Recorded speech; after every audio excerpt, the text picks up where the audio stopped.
I'm the sort of person that drives 130 mile up into the middle of Denmark, realises it's completely shit now, does 3 songs, tells it to fuck off,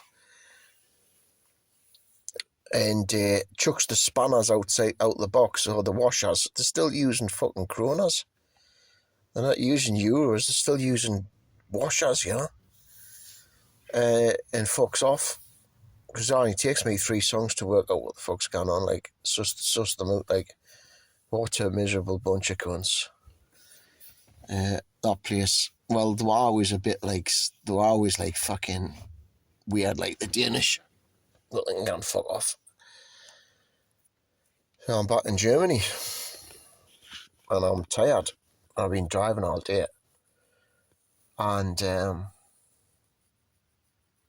even in this, what time is it? It's like 9 o'clock at night. I've got a nice spot here. So it's far too late to be talking about me band, the Driftwood. Or is it? So if I sound drunk, I don't drink. But if I sound drunk, it's because I've been driving all day and I'm tired. I just want to get these things out of the way, these little bios about me band project, me bands and that I've done. So in 1993, I went to University to study natural history illustration, which is basically just drawing and painting sheep and any other sort of animals, And I'm doing that course, and I'm a creative person, and before you get your hands on a guitar or a piano or a fiddle or a saxophone or whatever, when you're a kid, as a creative person, you're using, pencils and paper and stuff, doing drawing. That's how they say so many musicians or artists. Isn't that weird? Well, no, it's not, because it's just creative, you're just creative. And you just, you can pick what sort of creative thing you want to do. And I was one of those, I picked music. So that's how I ended up, doing art, graphic design course, and then a natural history illustration course. That's sort of saying, let's be sensible and get a job with doing art, I didn't want to take any music courses like in production or like that. Never entered my mind, for me, if I'm doing music, it was always just to create my own thing, It was I would never have wanted to it was, for me, it was just about songwriting, I was like on a mission to try and come up with the best songs.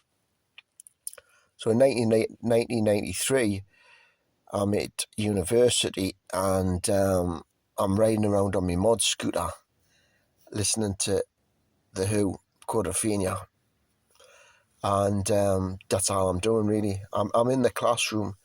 My heart's still with music, and I cannot really get into this sort of natural history illustration, drawing animals. Obviously I love nature, I love animals, but and I had a sort of style of, my own way of doing illustration, because I can actually, I can draw and paint in so it looks like a photograph. I've always been able to do that, but I've always thought, why bother, but more of an illustrator, and even then I'm more of an ideas person.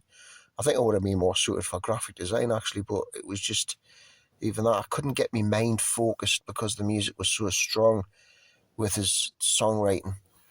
Really, the art, the art of songwriting, was always just full on, like, that was my obsession.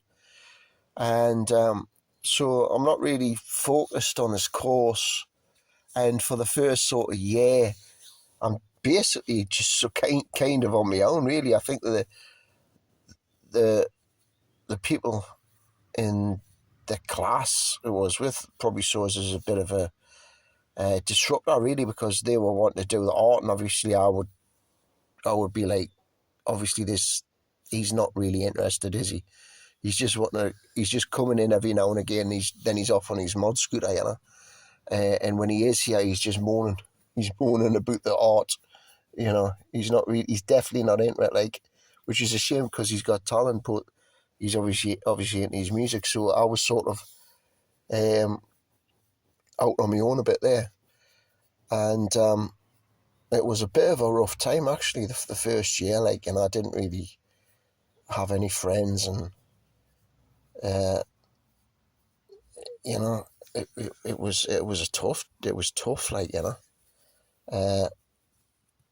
You know, but a lot of it was just, you know, being the sort of airy, you know, I'd been the sort of rock star teenager, and this was a reality check, you know. I'm still riding around on my mod scooter, you know. I think I'm in the 1960s, but the reality is, like, you know,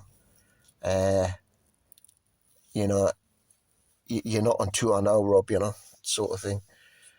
And so the first year was rough. When the second year, when I went back, and I've there was a lad I liked in the classroom, and I says, do you fancy getting a band together? Because I heard he played guitar, you know. And he was a good illustrator, like, and he was focused on his art. And he says, well, no, he says, I'm doing my art, like, I don't want to get distracted, you know. So he says, what you should do is you should go to the Irish Folk Club, the student Irish Folk Club. That's where all the musicians are. And I thought, all right, no, I may do that. So that's what I did. The Irish Folk Bar. I went there, and when I went there, I heard about, there was like, you know, there was a lot of young musicians. So I'm in my mid-20s. There's a lot of them in their sort of teens, you know, university students. I mean, I wasn't the oldest. There were still ones my age. I had a couple of mates my age and that, and a couple of older people.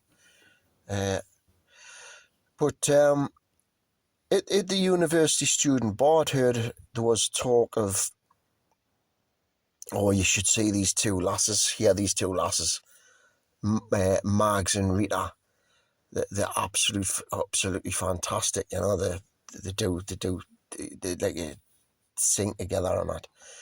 I was all right, aye. So, but you know, people was around campus and that, and the Irish-based student bar, they were saying, you know, about these two. So, I'd heard that they were on the following week, so I came and saw them, and they were brilliant, you know, harmony vocals. And I had a few drinks, and then I approached Rita, and I just got talking to her and Mags, and I asked them if they'd be interested in getting something going, you know. Says I play acoustic guitar, sing, and I've got my own songs. So what we did was we started rehearsing, started playing together at Rita's house, and we're all students, like, they're all student digs, but me and Rita lived on one side of the street and I lived on the other. I got digs across the opposite side of the street from her. The best street, like, in this town, like Sunderland. Leafy street, big trees down the middle, like these old sort of Edwardian, big, really big old, lovely Victorian, or I don't know if it's Victorian or Edwardian, but houses, you know, that were sort of off.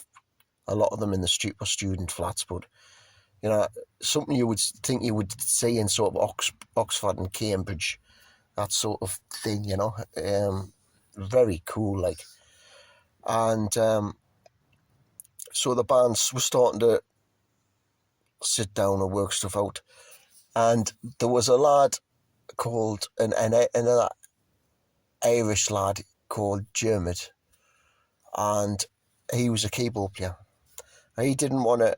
He wasn't really that keen. I sort of persuaded him that to join the band really, and I think he was just more focused on his work, and because it's a big distraction, and also he wasn't too sure about his ability as a keyboard player, and I've always said to friends and musicians who played, I would always encourage them, just like, well, if you want to do it, you'll get better, you'll get better at it. It's not like rocket science, But, sometimes some people will do it as a sort of mild hobby, and they might have a lot of talent at it, but, they'll never really get that proficient at the instrument, or they're good at music and they like music, but it's not the number one thing. So I think Jermid was one of them. So he was in the band.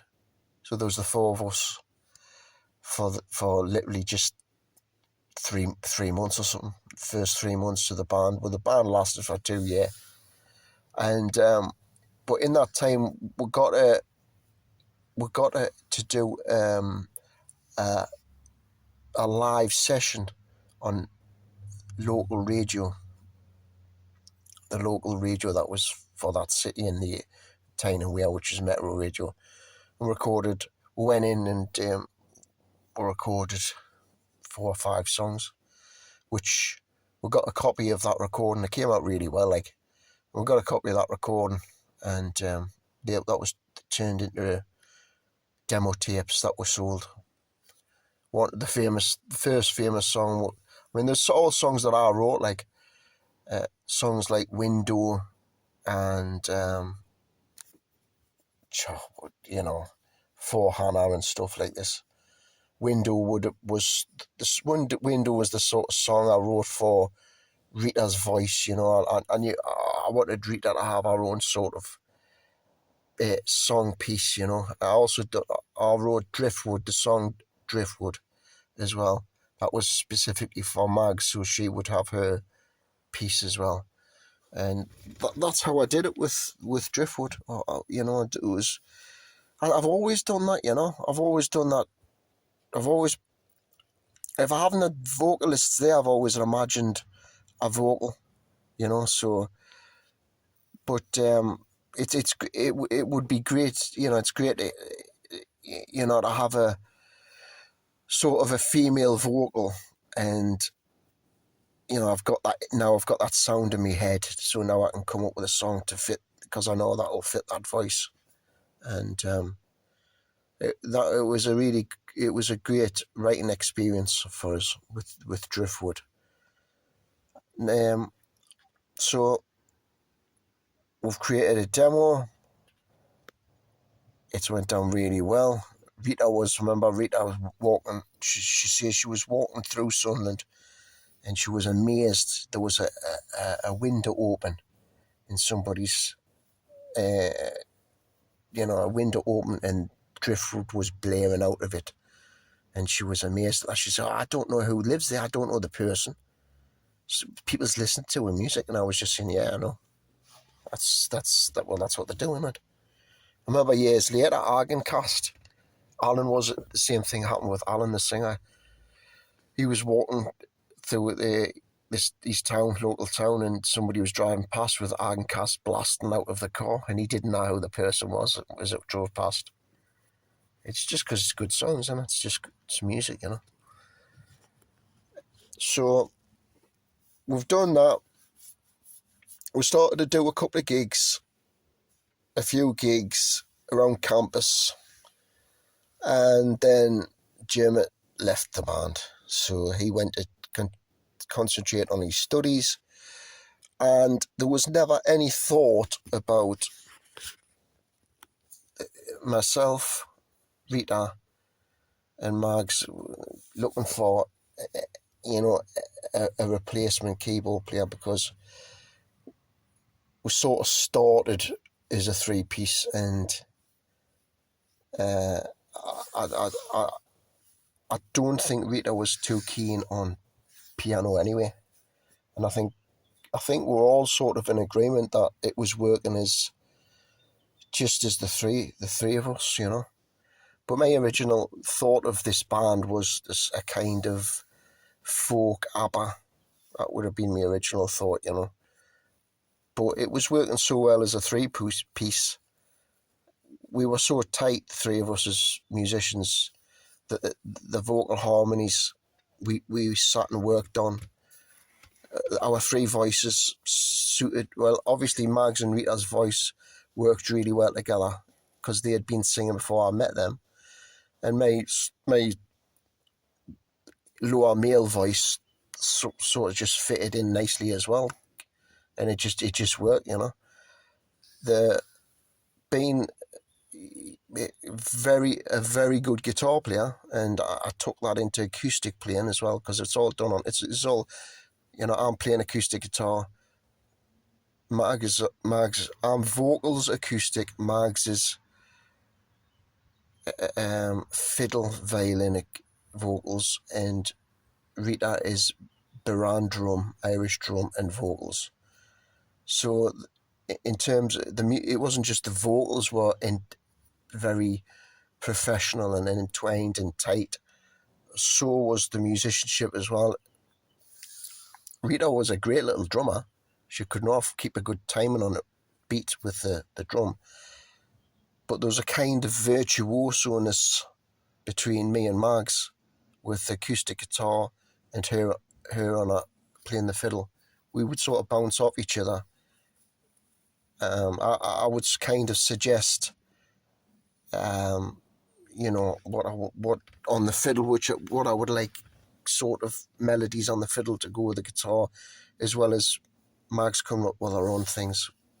Because she was playing the fiddle, well, if I play it like this, and that sounds great. So it was a musical, vocal, very, very, very tight. And it for me, it was eye-opening and ear-opening.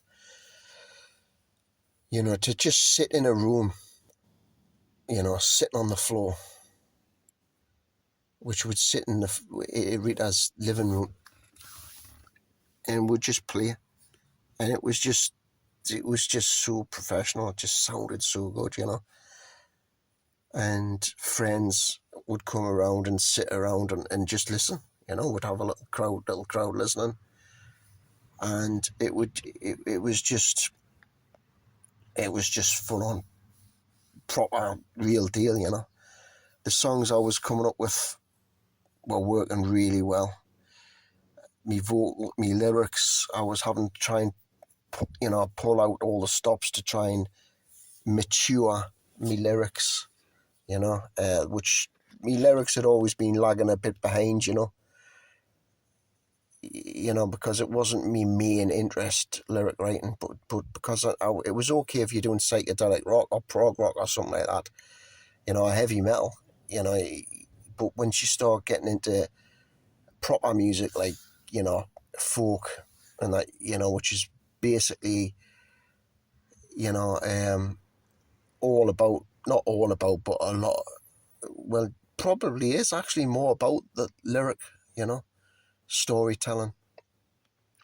And I had sort of the backdrop of Bob Dylan and Woody Guthrie and, you know, old Irish and English folk songs to get inspiration from and know what sort of direction I had to go in. So I mean, Driftwood was all the melodies in the, you know, the sort of that I could always come up with all that on the guitar and the vocal melodies. That's where I had to up my game, you know, because you know I've got two fantastic singers here. I don't, you know, they need to be singing songs that have, you know, not with not silly lyrics, you know. And I managed to pull that off. Also, Mags was a brilliant songwriter as well and a brilliant lyricist. She brought lyrics to the table as well. There is songs where Mags actually I remember asking her to write lyrics, and I will put music to her lyrics, you know.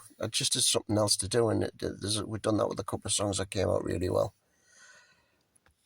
So what we did was just, we kept on gigging, you know, in the local area, done different shows. We'd done it more towards the end. We'd done it. It was Mags who had done all the organize. It would usually be me, like, organising to do demo tapes and all that. But Mags was the one who was sorting all that out. Like, I mean, I'm glad she did. Like, we've done some just recordings at Rita's house of all the songs on that tape, which Mags had sorted out. And then later on, towards the end, Mags sorted out a video, which we'd done in this church in Sunderland, which was a bit echoey, a bit reverby, I remember.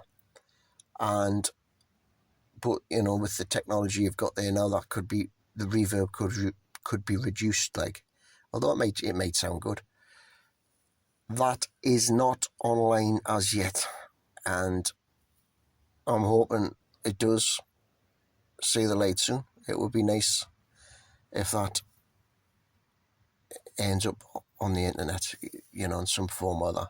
It has to, basically. It has to, you know. Hopefully Mags has still got that, and she can get that up online, or she can get in touch with me somehow, and I can come and collect it, and I'll sort it out, and I'll get it online, you know. Hopefully, Mags, you've still got that, like, that way, that would, you know, that it would be very important. I mean, I know I didn't, she said, Mags said, do you want a copy? You know, because I went back to see her a few years later, and I didn't want to see it, you know, because it would just remind us too much of the past, you know. I says, no, Rita, no, Mags, you just keep a hold of that, you know. And, but, you know, I think with AI coming in as well, like, I mean, the sky's the limit there, like, although you don't really need AI there, because it was a video film, and it was recorded. So it's just there, isn't it? So that might see the light of day.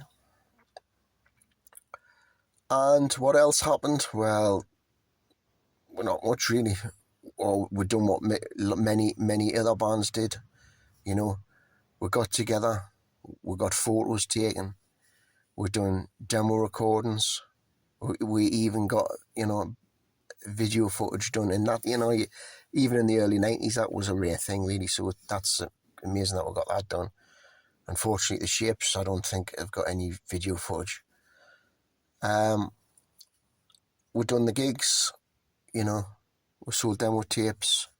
Everybody thought we were great. But what was happening? Nothing was happening. Just the same things which had happened with the Shapes earlier. There's only so much you can do, as a creative person. Well, what should I say? There was something else as well. There's something else as well there.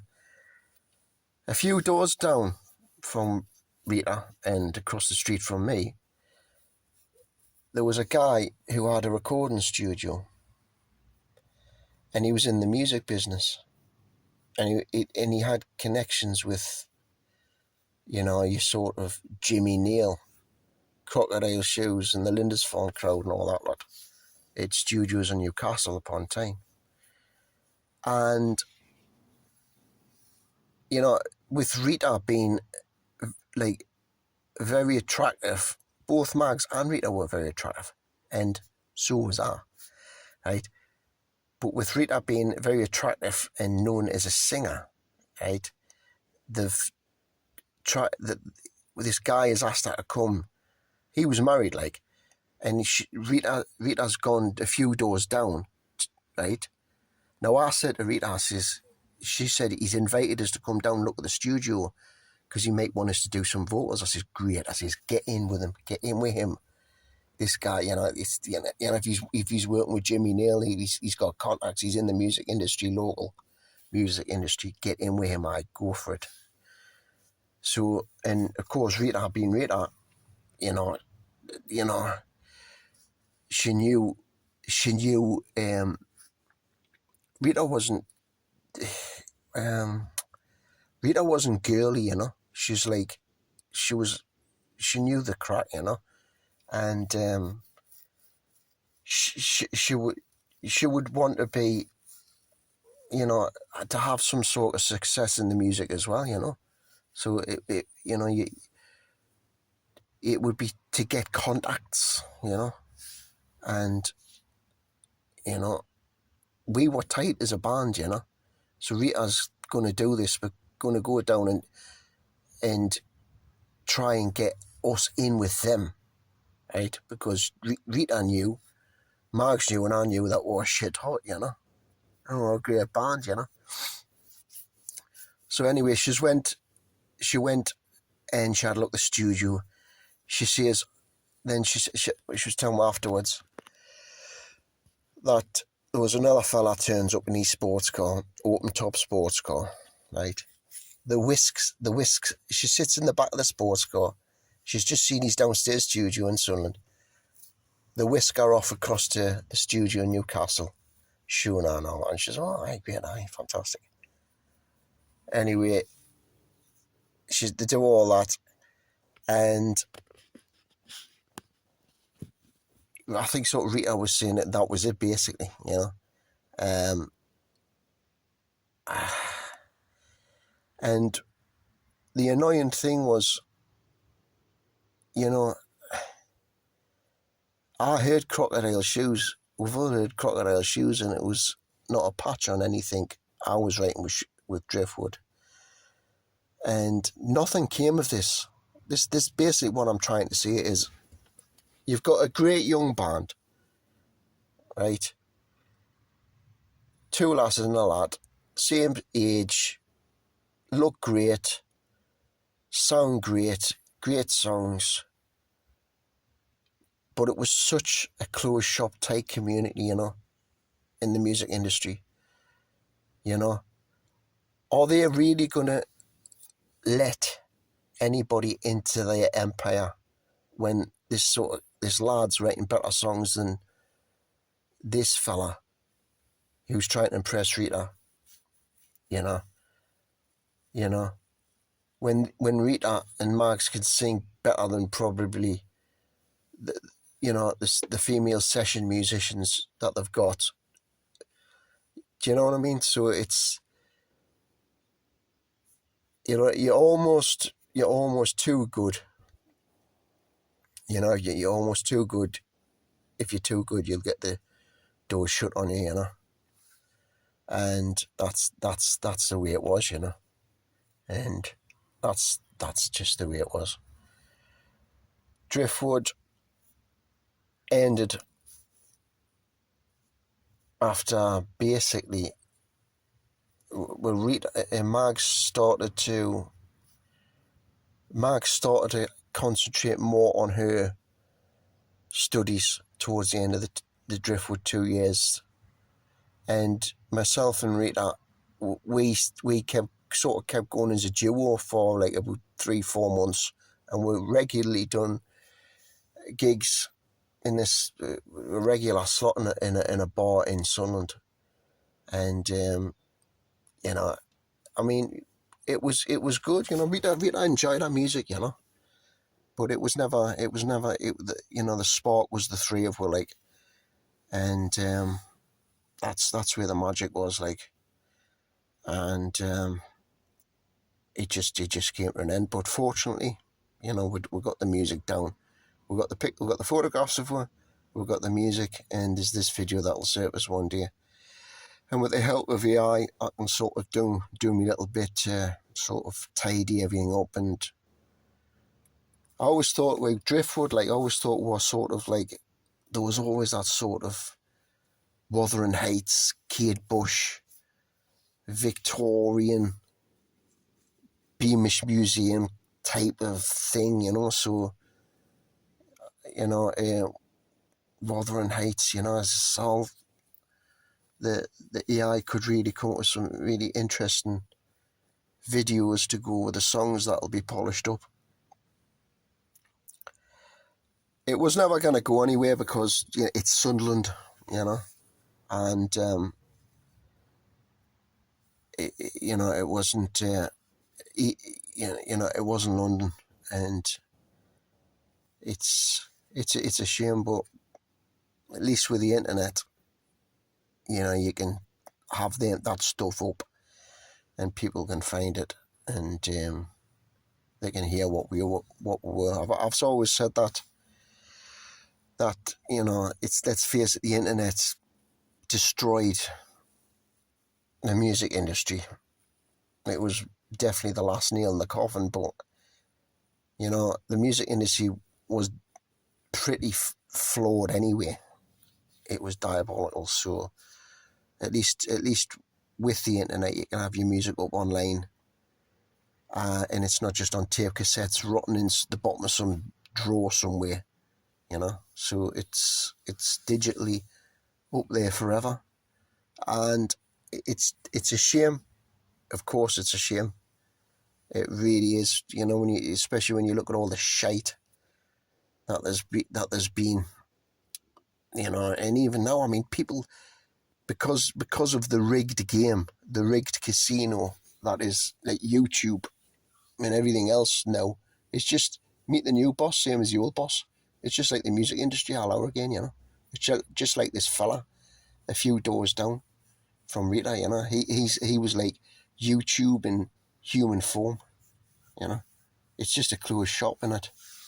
And still people aren't getting to hear bands like Driftwood and the Shapes and Jagencasts and all sorts. They're not getting to hear it because the algorithms is just skewed against everybody, apart from the same old. Well, the record companies have the copyrights too and want to keep pushing them. And the poor general public doesn't realise how many great bands there is and has been, But like I've said, I say at the end, the future is a long time, So the future is a long time. So there's a long time for bands like Driftwood that music to be discovered.